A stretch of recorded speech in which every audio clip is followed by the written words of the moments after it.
Worrell. I know this wonderful woman, Wei, and I'm going to give her introduction. I'm going to tell you welcome and Happy New Year. Happy New Year. Happy New Year.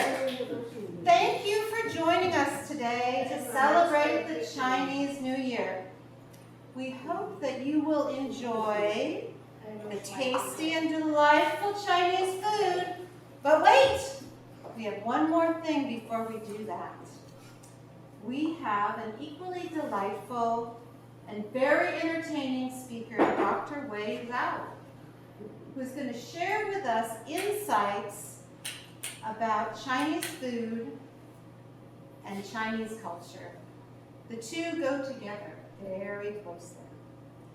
Dr. Zhao grew up in China and came to the U.S. to pursue her 3 master's degrees and a PhD in English. 3 master's degrees. She currently works as an instructional consultant at the University of Washington. And in her spare time, she DJs for the Seattle Chinese Radio. She's the author of Dr. Zhao's Studying in the U.S. blog. And she has over 12,000 subscribers and has written and published a guide for others in situations similar to her entitled Practical Guide of Studying in the U.S. And how does she have any spare time, this woman? And she is the president of Husky Toastmasters Club, so she's a Toastmaster and a great speaker. So it is my great pleasure to introduce Dr. Wei Zhao and her speech, Understanding Chinese Culture Through Food. Please join me in welcoming her.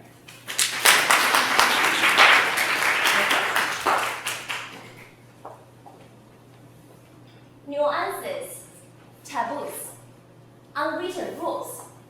All cultures have that, and Chinese culture is no exception. I grew up in this amazing Chinese culture, and my husband, Travis Bond, for the first time in his life, encountered Chinese culture when he was 19 years old in Shanghai, and many interesting stories happened since then. Today, we're here to celebrate the Chinese New Year. There is provided a lot of tasty Chinese food. Food reveals the culture. So today, I'm here to share with you understanding Chinese culture through Chinese food. The first time, Travis and I ate out in a noodle restaurant in Shanghai. He wore a nice t-shirt, a nice pair of pants, and terrible sunburn on his face. He has been to Shanghai only for 2 weeks, so he did not know how to order food. I ordered food for him. A big bowl of noodle arrived in the middle of the table. Travis, he wanted to impress me, so he chose to use chopsticks. That is a mistake. He grabbed something from the bowl, half dropped it back to the bowl. He dragged it all the way, made a mess on the table, put the rest on his plate. It's very hot, temperature-wise.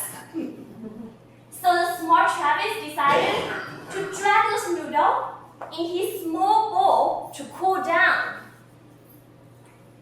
In less than 3 minutes, he was successfully made a mess on the table. And the people in the nearby table look at us and enjoying the scene. Later, second bowl of noodle arrived. This time, this bowl of noodle is even redder because there are more peppers in it. Travis told me he loves Chinese food, it's just spicy. So that actually was his noodle. Not until that moment, he realized he has been eating from my bowl of noodle. And in front of him, there was a big bowl of noodle, a small bowl of noodle, a plate, and his new t-shirt became the painting of Jackson Coast. That is really interesting. And I feel that moment is very, very enlightening. I told him, does Americans all eat from 3 plates? And he told me, no, and his face was turned beet red. So lesson number 1, when you eat Chinese food, eat your own food. And don't use 3 plates to eat your Chinese food. We continued our relationship. There's one day, Travis, his sister, Brian, her Chinese boyfriend, Mark, and me, we had a hot pot. How many of you had hot pot before? Can you raise up your hand? Hot pot. About half of us had hot pot before. Let me tell you something about hot pot. There is a rich bowl of soup, and you put meat, vegetable, noodles inside it. The soup continues to boil. When it's ready, eat it. I love hot pot. But the downside of hot pot is in front of you, there's always an empty bowl of yours and a big pot full of food. That makes you feel like you want to eat more, and you will continue to eat more. So, the hot pot started. The food was boiling. Everything smelled so good. There was a meatball in the pot, and I want to. So I tried to get that meatball. I was almost there. It's gone. Mark grabbed it from me. Mark was quick. Okay, I have to do some other things. I saw a piece of lamb. So I get closer. It's again, before I realized it, the lamb was gone too. Did I tell you Mark was the former Chinese wrestling national champion? So do not fight with the former Chinese wrestling champion about grabbing food. I was a little bit upset. And I look at Brian sitting across me. She was a little upset too. She tried to control something. Mark continued to put food on Brian's plate. And in front of her, there's a mountain full of food. She bursted out. Can you stop put food on my plate? If I want something, I can grab it myself. When I hear it note, I bursted out too. I said, Travis, can you grab some food for me? Do you care for me at all? Because my plate was empty. So, those 2 men, one was blamed for put too much food on his girlfriend's plate. One was blamed for not putting enough food for his girlfriend. Here is lesson number 2. No matter what culture, men cannot be right.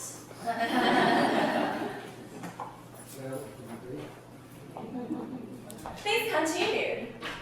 And Travis one day won the champion of Chinese Bridge Chinese proficiency test. The champion was rewarded a free trip go to China. Of course, lucky him, he can go to China for free. I had to study for my PhD exam at University of Washington. So he went there by himself, meet my parents. My dad is a great cook, so he invited Travis to our house to eat food. My dad cooked my favorite food. Please guess, what is my favorite food?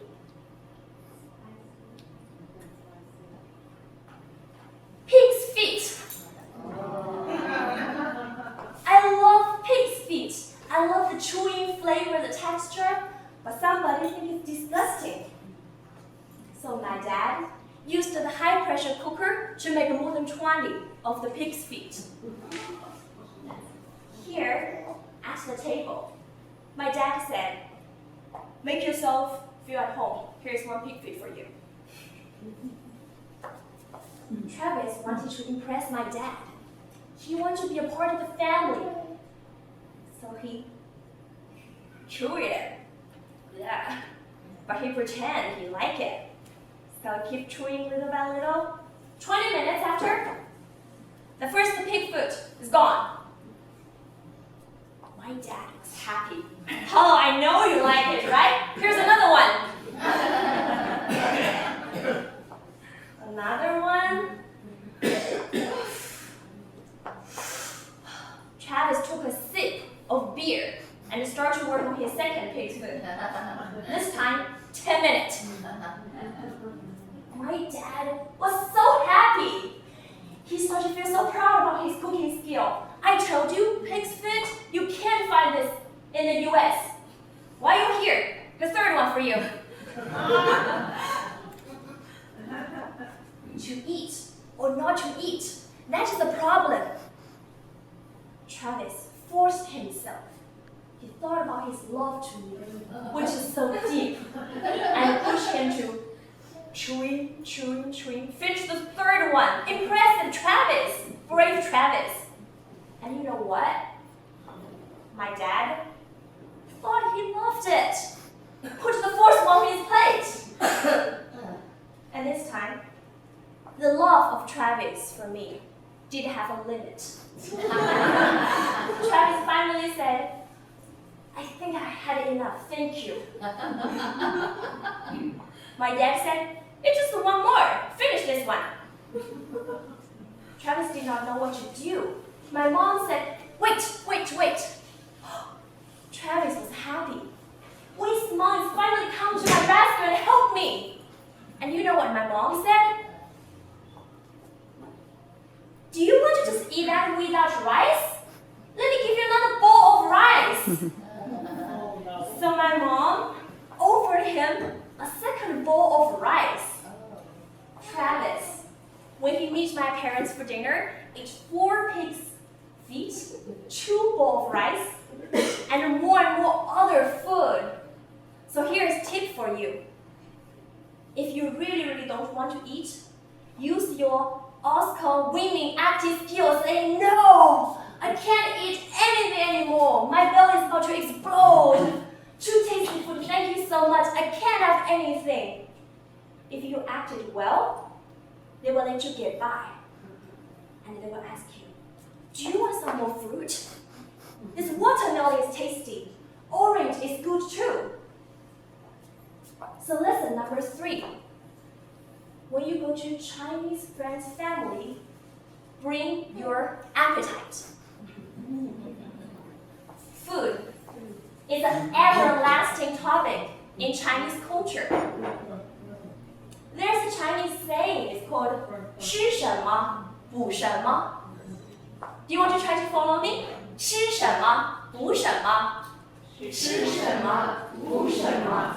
And that means what you eat, you will enrich. Let me give you an example.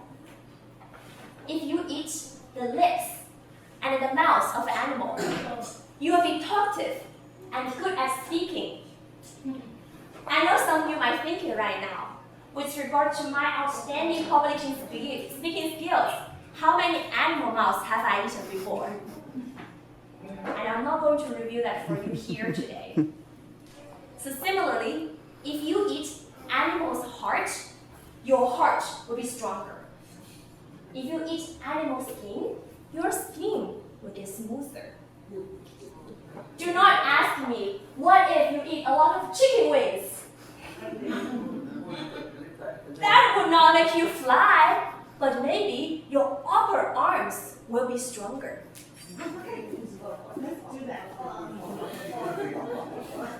Chinese people, we are very brave in eating all kinds of food, trying all kinds of material. There's a joke. Chinese people eat anything fly in the sky that is not a plane. Chinese people eat anything on the ground with 4 legs. That is not a table. Chinese people eat anything swim in the river. That is not a submarine. You might think it's funny. I think it is true. I like pig's feet. I know people, some of them like chicken heart. Some of them like dog's feet. And the list can go on and on. Sometimes we Chinese don't understand why Americans let a lot of good material go to waste. Why don't you make use of them? We enjoy to take the slim bone and the meat of the bone. There are some people in Shanghai, they will take 1 or 2 hours to eat one crab. They eat it so well that they have the ability to put those shells back together as if the crab is alive again. It's amazing. I had a friend who really liked chicken butt. Whenever the chicken is served, he would tell me, "Save the butt for me, the butt is mine." It is not only what we eat, but also how we eat. When you go to a Chinese restaurant, don't be surprised about how loud Chinese people talk. I had an American friend one day, he told me, "I once was in a Chinese restaurant. I saw a couple who were fighting. They were yelling at each other, and I thought I should intervene. But my Chinese friend who understands the couple's conversation told me, oh, they are just express how much they love each other." There's another time, Travis and I, we're in a restaurant. And he pointed out to me, "Look, there are 3 men who are yelling at each other, who are grabbing at each other's arms. What are they doing?" I took a peep. "Oh, don't worry. They are fighting for who gets to pay the bill." In Chinese culture, people don't split the bill. Usually one person pays for the whole table. In order to be polite, people will fight to see who would get to pay the bill. So there will be push and pull, grabbing, fighting to pay the money, to give the waiter the credit card. So if you see people fighting in Chinese restaurant, maybe they're fighting not because of anger, but because of being polite. I have a tip for you about how to get the bill, if you ever want to learn that skill. That is to insist 3 times. When I was in Canada doing exchange, Travis and my older cousin Zuobing sometimes gathered together to have a meal. My older cousin was generous enough, always offered to pay. But Travis did not feel comfortable. Whenever he wanted to pay, Zuobing will say, "No, I get it, it's okay." And Travis' Chinese friend Jackson told him a secret. Insist to pay 3 times. Okay, Travis decided to try. After the meal, Travis said, "Hey Zuobing, this time is on me, I got it." And Zuobing said, "No, I'm older than you, it's okay." Travis felt a sense of failure, but he told himself, 2 more times? So he said, No, you paid for so many times. This time, on me, I can get it." My brother, my older cousin Zuobing said, "No, I get it. Don't worry about it." Well, at this moment, Travis wondered how magic result will come out for the 3rd time. So he said, "Let me pay for the bill this time, please." And you know what? My cousin Zuobing said, "Okay." It is so interesting about how 3 times results magically. So, in China, it is not only what you eat, how you eat, but who you are eating with. You think you have a table full of food, you can enjoy and sit back? No, you're too naive. Because our lovely Chinese people will ask you tons of questions from all aspects of your life. You're in a Chinese friend home with her parents. They met you for the first time and they want to know more about you. So they say, hey, you look young. How old are you? You talk to yourself. They want to know how old am I? I don't really know them. Don't want to tell them how old am I. But you're such a nice person. You feel bad of saying no to those lovely people. So you tell them 30. That opens Pandora's box. Soon they ask you, oh, you're 30. Are you married? You talk to yourself. I just met them and the conversation is so much deeper than I wanted to. So here you have two choices. You can tell them, yes, I'm married. You can show them the ring. And then the next question will be, you're married, how many kids do you have? Or choice number 2, you tell them, no, I'm not married. Then immediately they will say, you're 30, you're not married? Why are you not married? Do you have a boyfriend then? The conversation will go on and on, and you can never sit back and relax enjoying the food. Regards to Chinese culture and Chinese food, I can continue forever.